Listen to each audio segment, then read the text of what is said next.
Please order in the hall. Benjamin Netanyahu, Prime Minister of the State of Israel. I request protocol to escort His Excellency and invite him to address the Assembly. বিশ্ববিবেকের দরজায় আজ এক কঠিন প্রশ্ন। যখন মঞ্চে দাঁড়ান এক যুদ্ধ অপরাধী, তখন কি নীরব থাকা যায়? জাতিসংঘের নীরব হলরুমে সেদিন বেজে উঠেছিল এক বিশাল প্রতিবাদের সুর। সময়টা ছিল শুক্রবার। জাতিসংঘের সাধারণ পরিষদ, স্থান বিশ্বের সর্বোচ্চ কূটনৈতিক মঞ্চ। ইসরায়েলি প্রধানমন্ত্রী বেনিয়ামিন নেতানিয়াহু যখন তার ভাষণ শুরু করতে প্রস্তুত, তখনই ঘটে গেল এক ঐতিহাসিক মুহূর্ত।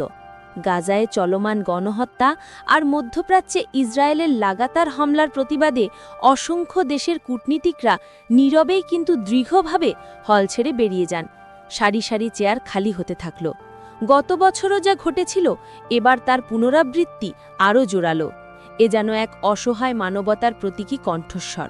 বেরুনোর পথে তৈরি হয় লম্বা লাইন। প্রতিটি পদক্ষেপ যেন ন্যায় বিচারের দাবিতে একটি নীরব স্লোগান।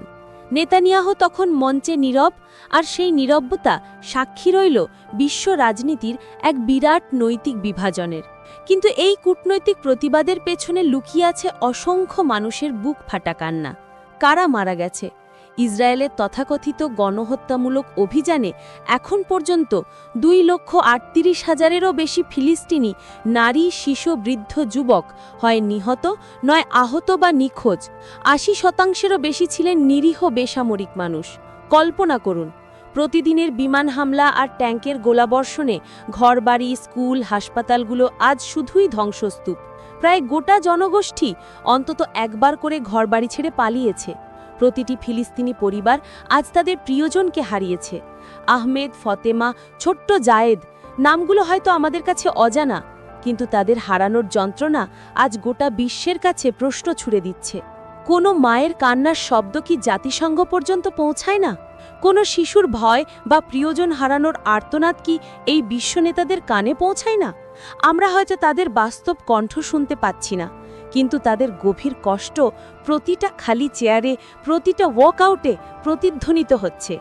এই বেদনা যেন বিশ্বের মানচিত্রে এক গভীর ক্ষত এঁকে দিয়েছে। এই ঘটনা আমাদের কি শেখায়? এটি একটি মানবিক বার্তা বহন করে।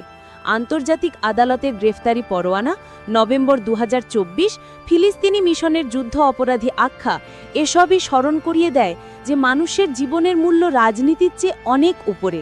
ব্রাজিলীয় প্রতিনিধি দলের গায়ে ঐতিহ্যবাহী ফিলিস্তিনি কেফিয়া এ যেন সংহতির এক শক্তিশালী প্রতীক।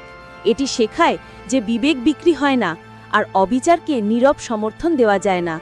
আসুন আমরা সেই সমস্ত কূটনীতিকদের স্যালিউট জানাই যারা তাদের বিবেককে সম্মান জানিয়েছেন, এবং আজকের এই নীরব প্রতিবাদের মাধ্যমে আমরা সেই নিহত ফিলিস্তিনিদের স্মরণ করি যাদের জীবন অকালে থেমে গেছে।